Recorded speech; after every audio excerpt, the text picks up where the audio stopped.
Hi, greetings. Thank you for joining this brief demo on Datafox for data-driven account-based sales and marketing for higher conversions. Right. This is Satyajit Rajput, and here are some details about me on LinkedIn as well as my mobile contact number.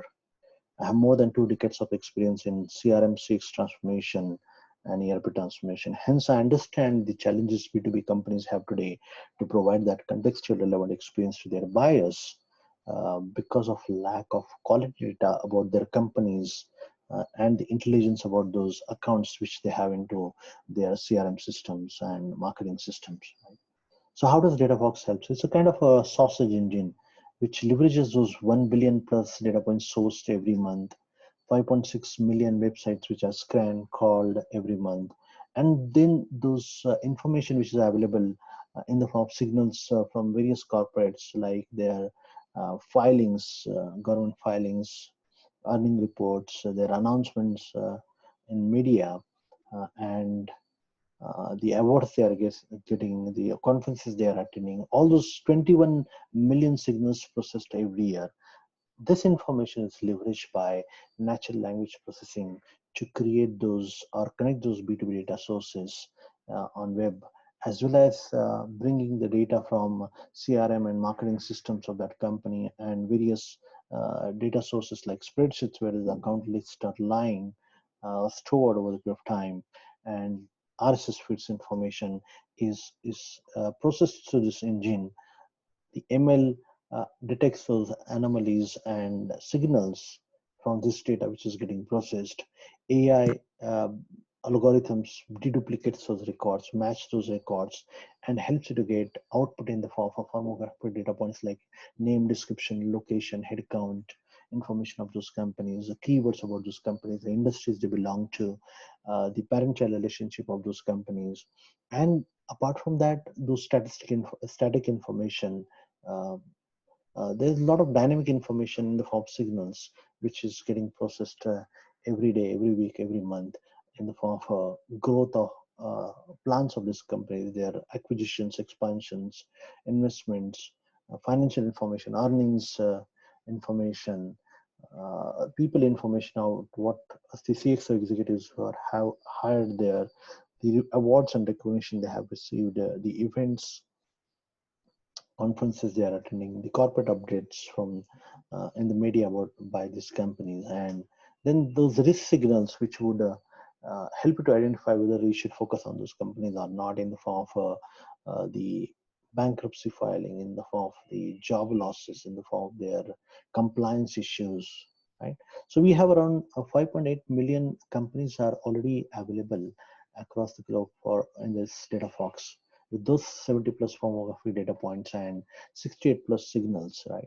And then we are adding every year 2.2, 2.4 million new businesses, all right? So that's increasing the total addressable market for many companies over time.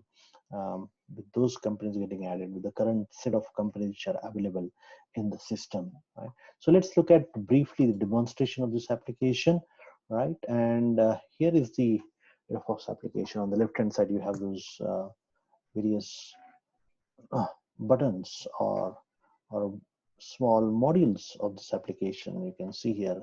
Now, when I'm in the company search information, here I can see the number of companies which are already available, like 5.8 million companies information, accounts information is already available. They're listed with a lot of firmography data points already. Location, keywords, the account score will come back to that, and this is very uh, differentiating feature, I would say, of Datafox. And then based on the account score, the account tiers are calculated, right? And then you have those funding information, URL of those companies, and the companies which belong to those Fortune 500 list, the INC 5000 list, or Deloitte Fast 500 list. All those lists would also be curated here, public list, which would help you to identify whether this company belongs to any other list, right? And then you can add, remove columns here, and you can create this information or sort this information by ascending, descending features for by revenue, by account score, by head count, right?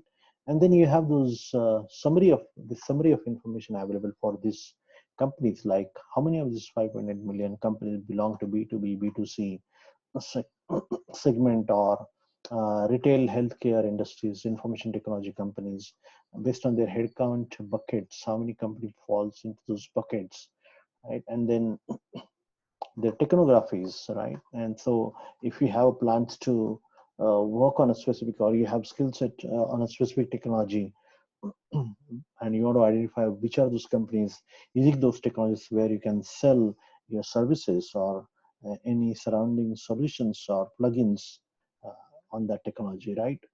So great set of information available for you to prepare a very targeted, very uh, specific list for, based on your business objectives, based on your target markets, based on your industry segments you're targeting, right? So here you can see even the target markets information, like in the United States, how many of these companies are available? 2.3.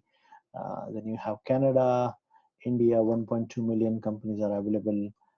And as you further go down within the US, you can see by states how many companies information is available, right? So great source of information available for you to prepare your yearly account plans, and and quarterly updates, right?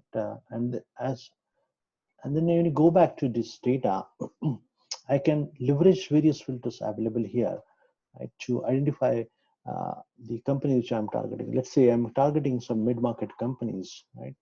100 to, sorry, 1,000 to 5,000 employees companies. That's my target market.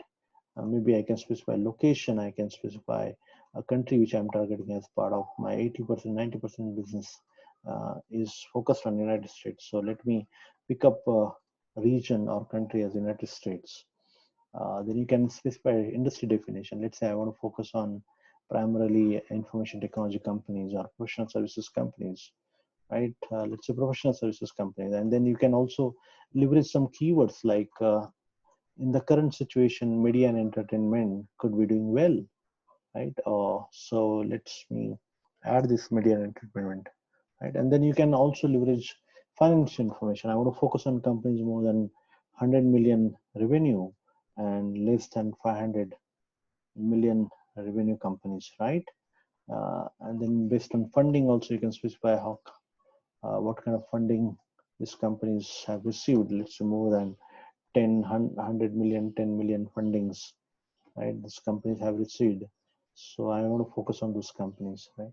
And then technologies they are using. So as I mentioned, that you can leverage this information to specifically target those companies having that technology, where you have the skill set to upsell, cross-sell your services, or the point solutions around those technologies or platforms, right?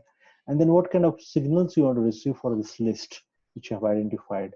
So you want to receive some corporate updates, right? Their outsourcing plans, their reorganization, relocation information, their events they are attending, marketing events, financial information in terms of earnings, IPOs, SEC regulatory filings, and growth information about their new geographies, partnership, joint ventures, major customer wins, any negative news about these companies like legal issues, compliance issues, layoffs, financial challenges, and bankruptcy filing, right? This could be very important information for you to get regular updates on that information. The people information, the recognitions they have received, the web traffic based on similar web rank, all that can be leveraged. And then once you apply the filter, it will help you to find out maybe I need to remove this funding information, let's say. Maybe it can help me to get one company. Somewhere I have defined a wrong criteria. Right, let's say remove headcount. I have two companies, revenue bucket.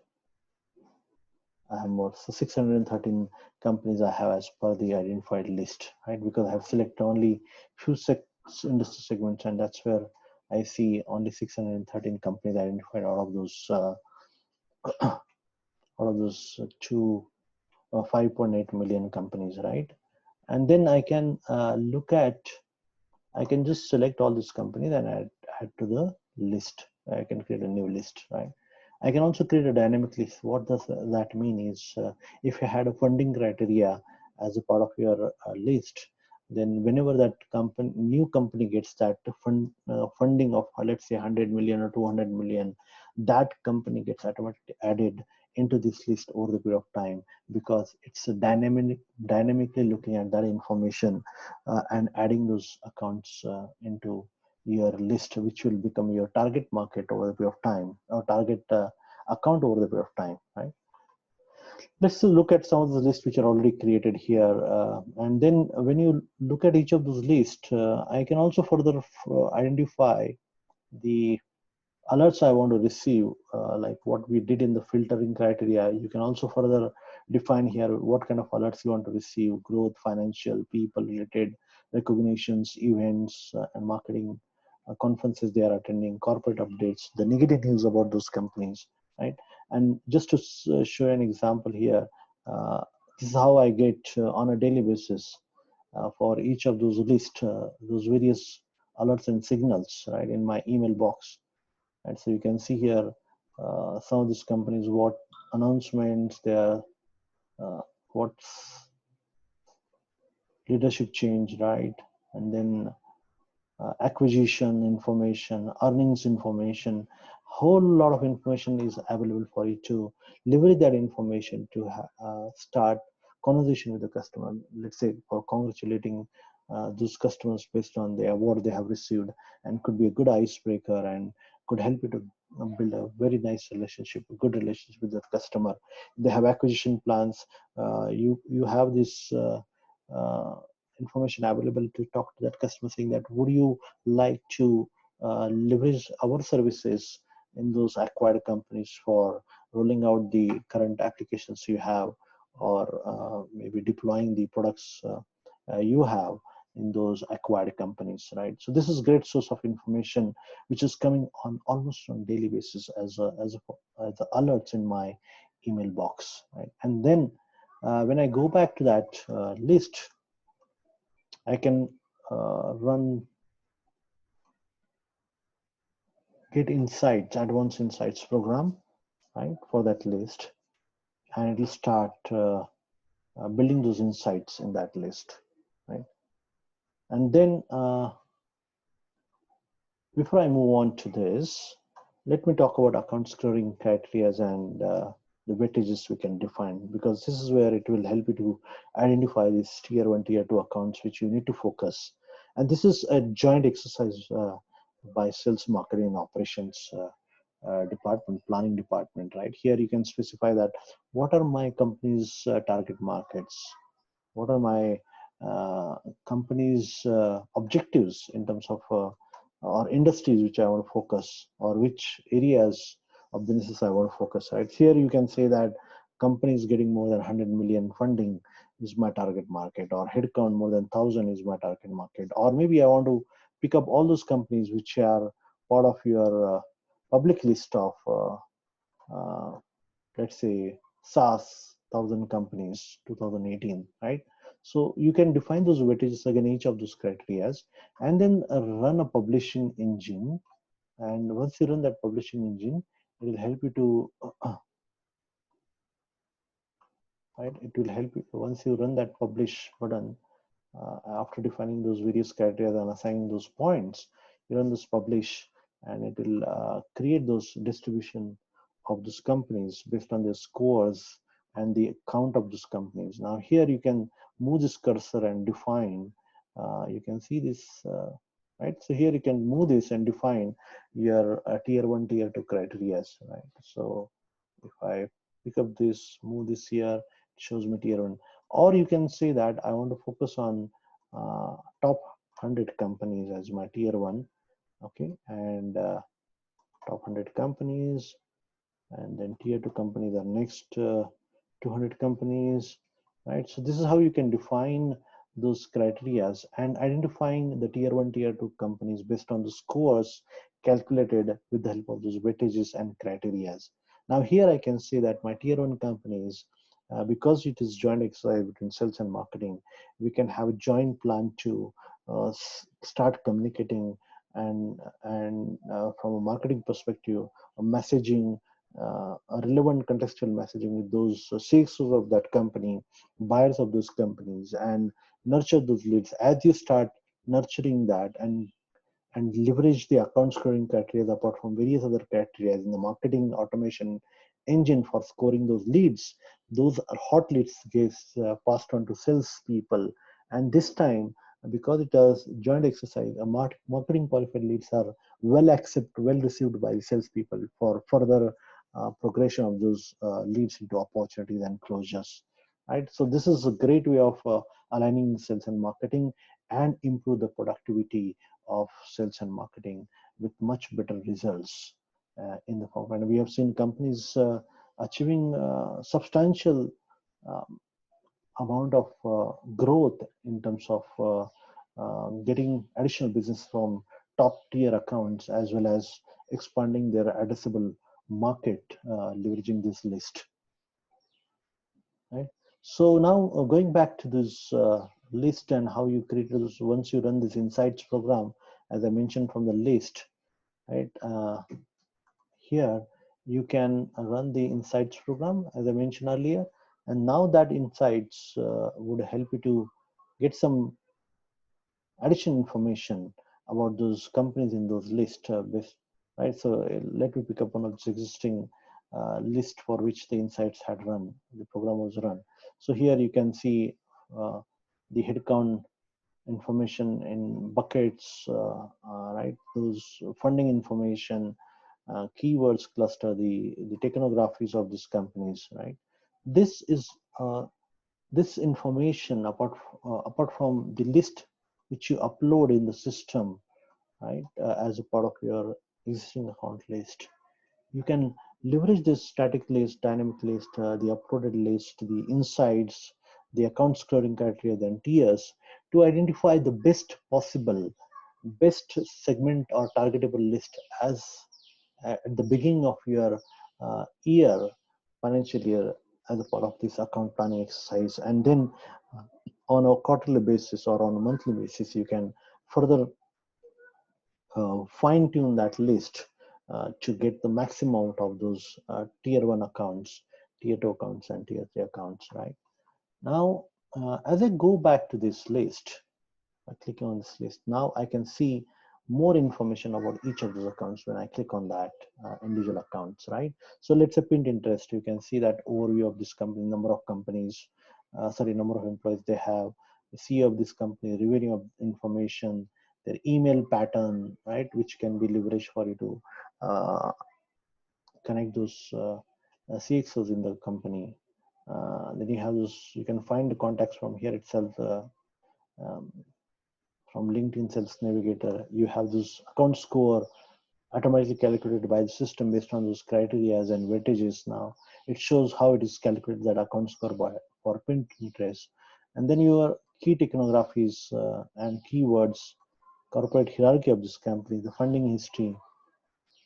As I click on signals, I get lots of other information about Pinterest, about their events they are attending. So this could be a nice information for a sales rep, because he say that, oh, I'm going to be there as a part of this conference. So let me meet those executives from this account, leveraging that opportunity. Then stock performance, revenue information, valuation amount, earnings, awards they have received, a leadership change. The moment you see that there is a leadership change, maybe the person whom you're so far connected is now getting replaced by somebody else. So you have to quickly act and build that relationship with that new executive in that company, right?